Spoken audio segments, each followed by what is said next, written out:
Assalamu alaikum. This podcast has been brought to you by SeekersGuidance, the global Islamic seminary. Help us spread the light of prophetic guidance to millions around the world by becoming a monthly supporter. Make a small donation at seekersguidance.org/donate. As little as $10 a month can help people find life-changing guidance. Is it necessary for a woman to disclose to her husband the amount of her money she gives in sadaqah? Is it necessary for a woman to disclose how much money she gives in sadaqah? The basis is that a woman's wealth belongs to her. Right? A woman's wealth belongs to her. Her wealth and property belongs to her. The husband's wealth and property, the basis is that it belongs to him, except insofar as they have agreed willfully to the contrary. Right? And therefore, what is from her earnings or her wealth, or what has been given to her, then it belongs to her. She has right of disposal over it. Right?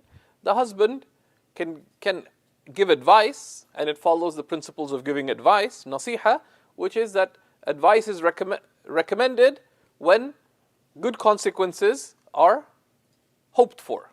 There's reason to hope that there'll be good consequences. And in that, one should keep in mind that the Prophet ﷺ said, whoever believes in Allah in the last day should say the good or remain silent. And the good is that which you have reason to hope will be of benefit. Nagging rarely benefits. Right? So those are the governing principles. Where it gets messy is shared wealth, right? Where you have a common account. Because then that common account, and it sometimes happens that one, for example, if the husband is providing more of the money in there, or the wife is providing more, then the normal case, people just spend normally, sensibly, etc. But that's where differences can arise.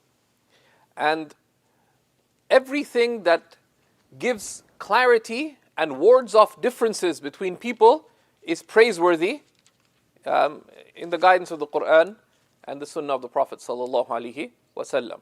Right? Allah subhanahu wa ta'ala tells us that the basis of financial dealings is taradi, is mutual agreement. إِلَّا أَن تَكُونَ تِجَارَةً عَن تَرَاضٍ مِنْكُمْ, except that it be through trade on the basis of mutual agreement. And the same principle applies to all relations between two parties. That it be on taradi. They say, لَا إِلْزَامَ إِلَّا بِالْتِزَامِ. Right? You cannot make someone do something unless they agreed to, unless they took it upon themselves to do it. How? Through a contract, etc. Otherwise,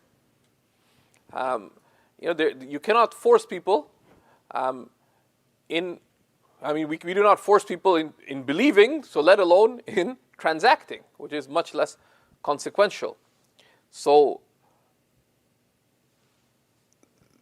it is a problem, and it leads to a lot of dispute when people just have, we have a shared account, and in Jordan they have this thing, مش رايحين نختلف, we won't disagree. Well, you hope so, but it builds up and it builds up, and when you do disagree, there's big drama. That's not the way. Rather, it's considered very serious to have things that can clearly, reasonably, any reasonable person looking at it would say, that could well lead to disagreement. That could lead to dispute. That's a mafsada shar'an. That is considered problematic.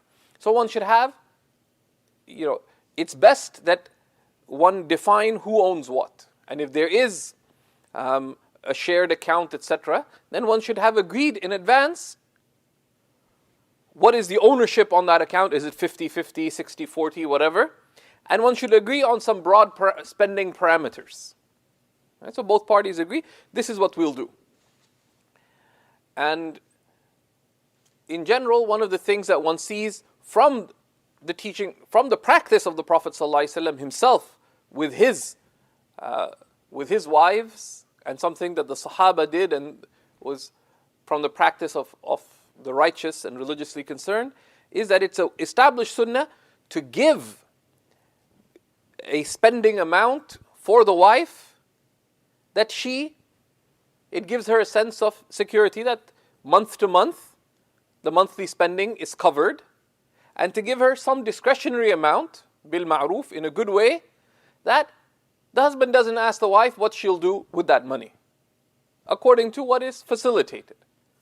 So let's say the husband gives above and beyond the monthly expenses, he gives her $300 or whatever the amount may be. That's her discretionary amount. That amount, that's yours. Now, whether she chooses to buy 15 party-sized pizzas for a mega sisters party that she decided to organize, or she saves it up, that's up to her. And that's one way of implementing a sunnah related to financial matters. So the sunnah there would be, one, to have clarity of who owns what, and if there's spending money, like in the current account, that's shared, to define clear ownership parameters and clear spending parameters. Like say, al-bayan yuzilu al-khilaf. Clarity removes difference. Clarity removes difference. May Allah subhanahu wa ta'ala facilitate. Thank you for listening. This podcast was brought to you by Seekers Guidance, the Global Islamic Seminary. Visit SeekersGuidance.org to access reliable Islamic knowledge taught by qualified teachers. We offer a wide range of courses, podcasts, articles, and a world-class answer service. Support us in spreading free, reliable Islamic knowledge to millions around the world by becoming a monthly supporter.